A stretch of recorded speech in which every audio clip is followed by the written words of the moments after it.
The Trump administration is engaging in backdoor talks with Iranian leaders, offering to lift sanctions and rebuild its nuclear facilities to bring Tehran to the negotiation table, said a report. All this when Iran says it has no plans for restarting negotiations with the US. The talks are being led by Special Envoy Steve Witkoff and involve partners in Gulf countries, primarily Qatar.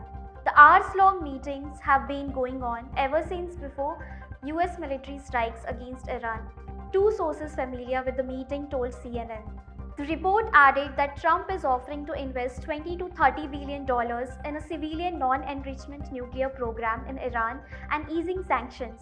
The administration has also proposed freeing up billions of dollars in restricted Iranian funds.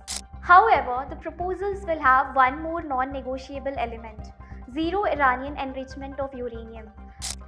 As for the investment in non-enrichment nuclear programs, the amount would be footed by Gulf countries, according to a Trump administration official who said the US will not commit to repairing the facilities, including Fordo.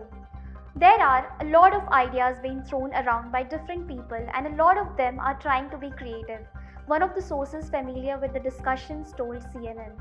I think it is entirely uncertain what will happen here, another source added. However, both the Trump administration and the Iranian government are holding on to the public stance that there was no need for a nuclear agreement. We may sign an agreement, I don't know, Trump said during the NATO summit. We had a war, they fought, and now they are going back to their world. I don't care if I have an agreement or not. Iran's foreign minister Abbas Araghchi too shut down reports that Tehran would engage in talks with the US. I would like to state clearly that no agreement, arrangement, or conversation has been made to start new negotiations, he said on state television.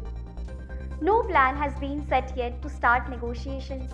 Despite that, the backdoor talks hint that the Trump administration believes Iran would accede to the US conditions and drop its bid to create a nuclear weapon.